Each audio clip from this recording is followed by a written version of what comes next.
Hey, I didn't see you there. Today we'll be taking a look at the WeiLong GTS2. This cube came out in late March of 2017 and features influences from some of the top speed cubes on the market.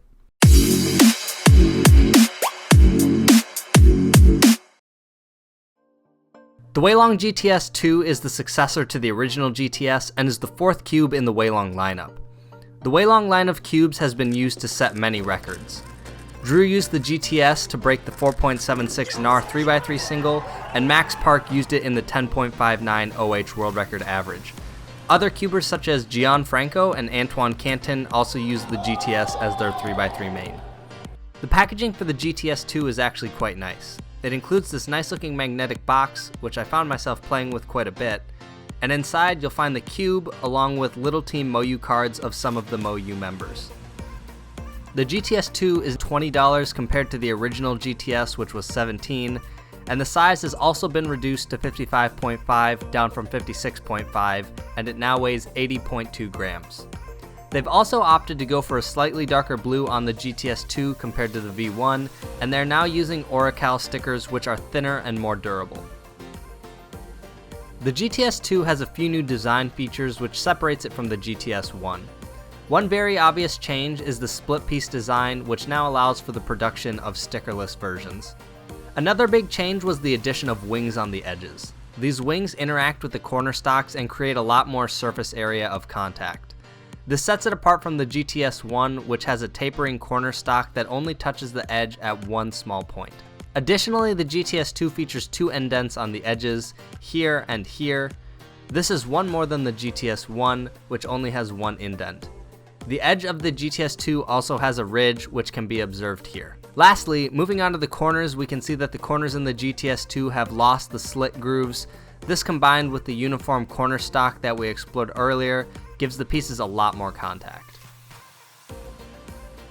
The feel has changed quite a bit from the original GTS. It now has a much more solid, blunt feeling when turning quickly. If you're turning quickly, the pieces hit together very hard and feel thicker than the original GTS. When set up properly, this cube becomes very smooth and fast. You can hear a sound comparison here.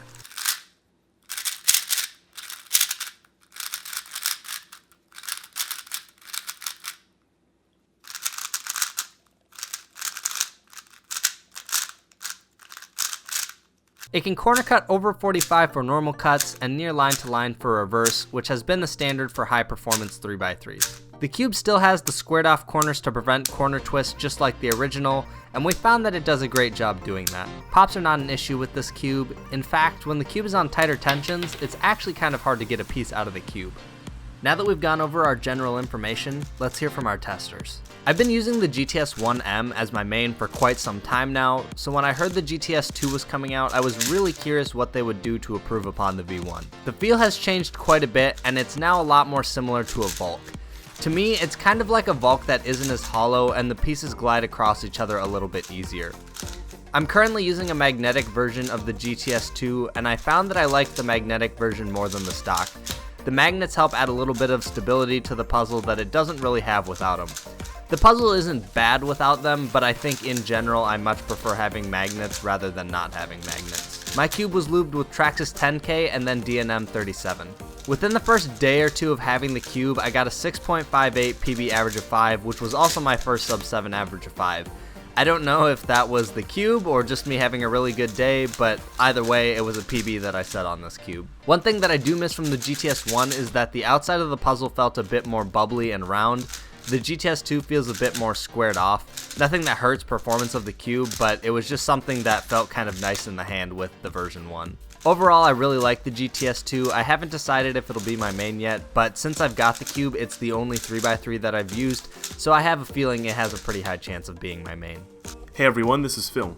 Before release, I did the English translations for the promotional material, and it was a great opportunity to work with MoYu and also learn about the cube's design features. I've been using the GTS2 for a while now, and it's currently my go-to 3x3. The traits I like most about this cube are the 55.5mm size and the added internal contact in comparison to the V1. These traits combined create a cube that is compact, reliable, and stable. Generally, I feel that the GTS2 is a much more polished product in comparison to the V1. Out of the box, this cube is a lot less flexy and squishy, and the factory lube doesn't feel too bad. I also like how MoYu started using higher quality vinyl. That old red drove us absolutely crazy. It's interesting to note that with the GTS2, MoYu, Mofangi, and Gan now all use the same half-bright scheme with the deep blue and the fluoro bright orange. While the stickers are nice, I did notice a few air bubbles here and there. That's sometimes a drawback with the thinner stickers. I lubed my GTS2 with Traxxas 10K, D&M 37, and Lubico 1, a new lube we're currently producing. After using this combination, my cube has a controlled and buttery feel. Turning is very soft, and I can make one move after another quite seamlessly.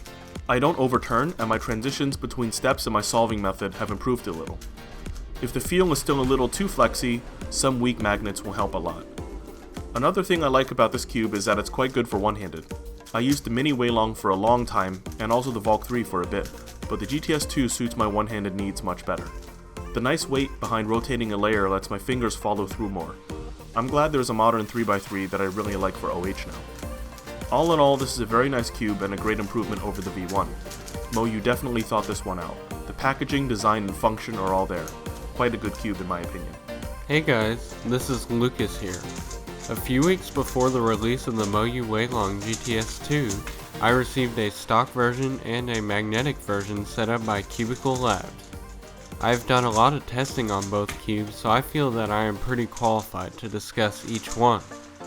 Out of the box, the GTS2 features a slightly blocky and scratchy feeling. With some breaking in and some heavier lubricant, the cube becomes much smoother and faster. I have found that the cube is very customizable during setup, which was very appealing to me and made my transition to a new main much easier. Initially, I was a bit unsure about the flexible feeling and the effortless turning since I was coming from a cube with heavy magnets. I am happy to say that with around 1000 sols, my turning style has adapted well to the lighter feeling and I do not overshoot nearly as much anymore. My current main is the TheCubicle Labs GTS2 M that was lubed and tensioned by myself. I have found that making the cube gummy with moderately tight tensions suits me greatly. The magnets are the perfect strength, meaning that they do not interfere with the cube's original feeling and speed very much. In other words, the magnets are hardly noticeable, but they definitely help with the stability and controllability. At my last competition, the cube was very reliable and locked up minimally. I was able to maintain a consistent yet high TBS, which is nearly all you can expect out of a cube. This helped me accomplish a 6.89 North American record average. Overall, I am very happy with this cube, and I cannot wait to see how it continues to break in. Thank you guys for watching, and we will catch you guys later.